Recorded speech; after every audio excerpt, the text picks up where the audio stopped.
ছাগলী ছাগলীয়ে এয়া আমাৰ পিঠা বনাই আছে, মায়ে পিঠা বনাই আছে। তাৰপিছত মই বনাম। আৰু কি হয়, পূজা আহি আছে আমাৰ ইয়াতে, মনসা পূজা বহুত ডাঙৰকৈ পতা হয়। সেইকাৰণে মই ভাবিলোঁ বা মাও ভাবিলে যে এইবাৰ পিঠা বনাম বিহুত, সেইকাৰণে বনোৱা নাই। এতিয়া বনালোঁ, চাওকচোন, ময়ো বনালোঁ, মায়েও বনালে, এনেকৈ আমি দুয়োটাই মিলি বনালোঁ। কেনেকুৱা হৈছে। আৰু লগতে কি হৈছিল জানেনে, পিঠা ভাঙিছিল। ভাঙা পিঠাখিনি বেয়া লাগে ন পেলাই দিবৰ কাৰণে, যদি ইমান কষ্ট কৰি নাৰিকল কিনি আনি ভাজি থোৱা হয়। সেইকাৰণে মই কি কৰিলোঁ, ঘিলা পিঠা বনালোঁ। এনেকৈ বনাই থৈছোঁ। আমি প্ৰত্যেকে ভাবিলোঁ যে গধূলি চাহৰ লগত খাব পাৰিম।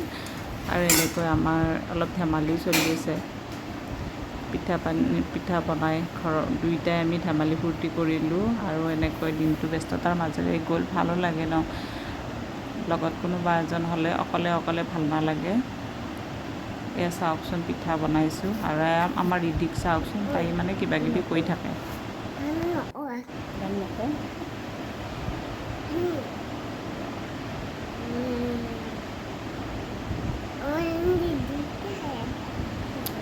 এয়া তাই কিবা কৈ আছে। তাইক মই কিচমিচ খাব দিছিলোঁ, দিওঁতে তাই এনেকৈ মুখ দিয়ে, তাই নিজে খায়, নহ'লে নাখায়। কিবা ব্যস্ত কৰি ৰাখিব লাগে, নহ'লে তাই একো খাবই নিবিচাৰে।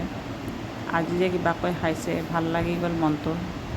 এয়া পিঠা বনালোঁ, এয়া দেখাইছোঁ আপোনালোকক। আৰু লগতে মই কাপোৰ এযোৰ লৈছোঁ, বহুত ধুনীয়া হয়। এয়া চাওকচোন, আৰু এযোৰ আছে, চাব।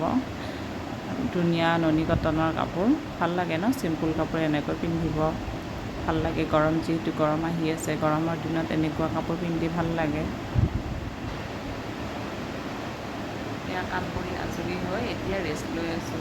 ৰিধি তাই শুলে, তাই ভাগৰি গৈছে। মই পিঠা বনাই আছিলোঁ, তাই দৌৰি আছে। এতিয়া তাই শুই আছে। আৰু কি হয়, আমাৰ ইয়াতে মনসা পূজা হয়। মনসা পূজা হ'লে ধৰক আলহী আহে। পিঠা মই বিহুত আমি বনোৱা নাই, সেইকাৰণে ভাবিছোঁ যে পূজা আহি আছে যিহেতু, পূজাতে বনালে ভাল হয়। আলহী আহিলে দিবও ভাল লাগে ন। এয়া আজি বনালোঁ, বহুতো বনোৱা নাই, অলপ বনাই থৈছোঁ। আৰু ইয়াতে প্ৰত্যেক বছৰে মনসা পূজা হয়, ভাল লাগে। বহুত মানুহ হয়, বহুত দূৰৰ পৰা মানুহ আহে। আৰু এনেকুৱা আপোনালোকে এনেকৈ আহিলে আহিব পাৰে, বহুত ভাল লাগে। আজিলৈ আহিছোঁ, বাই বাই। আৰু মোৰ ভিডিঅ' যদি কোনোবাই প্ৰথম চাইছিল, তো আপোনালোকে লাইক, কমেণ্ট আৰু ছাবস্ক্ৰাইব